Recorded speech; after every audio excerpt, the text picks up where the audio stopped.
Welcome to the maths class, students. We were doing perimeter and area, exercise 11.1. Today, in this session, we will discuss question number 5 onwards. So, question number 5 says, children, the area of a square park is the same as of a rectangular park. If the side of the square park is 60 meter and the length of the rectangular park is 90 meter, find the width of the rectangular park. So in this question, children, you can see that the condition is given as the area being equal of both the park, that is the square park area is equals to the rectangular park, and the side of the square park is given, whereas for the rectangular park length is given. So we will equate both the areas to find the width. So here you can see that area of the square park is equals to the area of the rectangular park. So area of the square park, we know that it is a side square. So it means 60 meter of the side measure is given. So 60 into 60 we will do. That is 3600 meter square is the area of the square park. Now if we calculate the area of the rectangular park, so it is length into width, and length is given as 90 meter and the width we have to calculate. It is also given in the question that the area of the parts are equal, so we will equate it that 3600 of the area of the square park is equals to 90 into the width. So this way, children, we will be able to calculate the width, that is we will transpose it this value here. So 3600 will be divided by 90 equals to 40 meter. So width is equals to 40 meter. Now let us see the next question, that is question number 6. A wire is in the shape of a rectangle. Its length is 40 centimeter and width is 22 centimeter. If the same wire is rebent in the shape of square, what will be the measure of each side?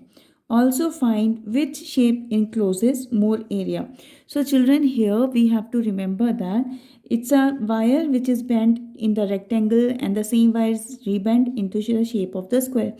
It means the length of the wire will remain the same. That means the perimeter of both of the figures, that is rectangle and the square, are same. So children, we have written the condition that perimeter of the rectangle is equals to the perimeter of square, as the same measure of wire is being used to make both of the figures. Now it means the perimeter of rectangle is twice of the length plus width equals to the perimeter of square, that is 4 into the side. Now here the measure of the length and width is given of the rectangle, so we can put it in the formula. Twice of 40 plus 22. 40 is the length given, 22 is the width. So addition of both the length and width into 2 gives you the perimeter. So this is equals to the perimeter of the square, that is 4 into side. So this way, children, we will transpose it the 4 here to divide, and we will get the side of the square, that is 124 divided by 4 equals to 31 centimeter. So this is the side of the square. Now area of the rectangle is length into width, that is 40 into 22 equals to 880 centimeter square. So this is the area of the rectangle. Now area of the square will be side square. That side we have already calculated, that is 31 into 31, that is equals to 961 centimeter square. So therefore we can see that the area of the square, that is 961, is more than the area of rectangle, that is 880. If the question says by how much it is more, then we have to find the difference between the two areas. So this way, children, we have discussed two questions today. I hope both of them are clear to you all.